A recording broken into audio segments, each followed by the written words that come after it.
She didn't even look at me when she said it. Flat, dismissive.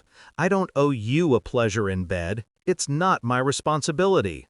I remember the chill in the air, the way my chest tightened, as if the room had just shrunk around me. That wasn't just a refusal, it was a declaration. She didn't owe me intimacy, but she owed me honesty. And I was done pretending. We used to be different. I remember her laugh spilling across the kitchen at 3 in the morning, our fingers tangled in the dark, whispered promises that felt like iron.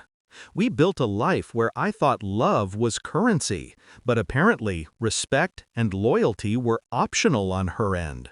The betrayal didn't come from a stranger. It came from the woman who had all my trust, all my patience, all my vulnerability.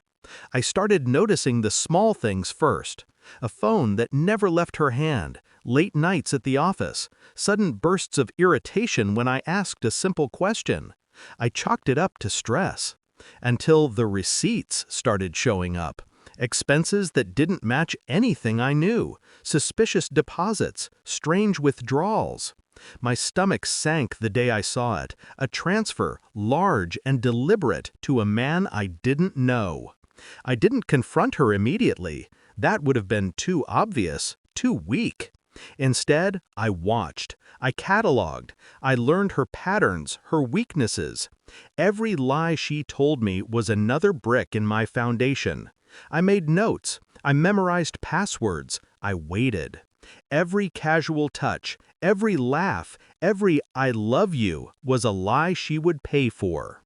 I spent nights in silence, planning, step by step. My phone became a ledger, my bank accounts a chessboard. I opened accounts in my name only. I had legal counsel ready in the background, just in case. I photographed everything, recorded subtle conversations, logged expenses. Every detail mattered. I wanted this perfect. I didn't want anger. I wanted justice. Quiet, precise, and unassailable. The morning I executed my plan was calm. Too calm. I woke before her, brewed coffee, and smiled as I tapped a few keys. Her bank account was frozen. Every debit card declined. Every automatic payment returned. Then I moved her things, boxes, clothes, the framed photo of us on the beach, straight to her mother's house. On top, I left a single note. I don't owe you paying the bills. I watched from a distance as the messages started flooding in. Her phone vibrated relentlessly, frantic texts, angry emojis, accusations, pleading. She didn't know it yet, but the power had shifted.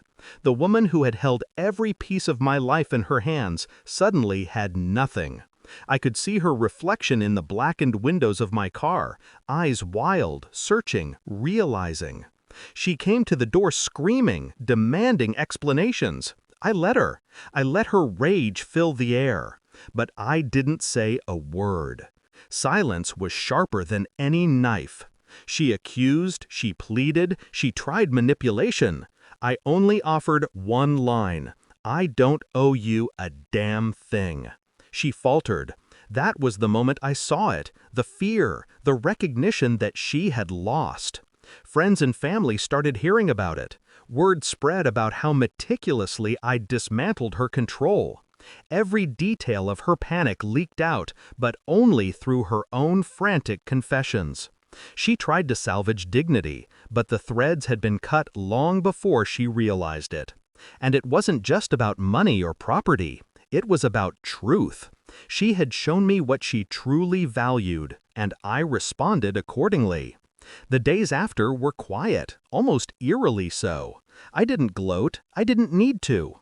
Justice isn't loud, it's a stillness that settles in the bones of those who wronged you.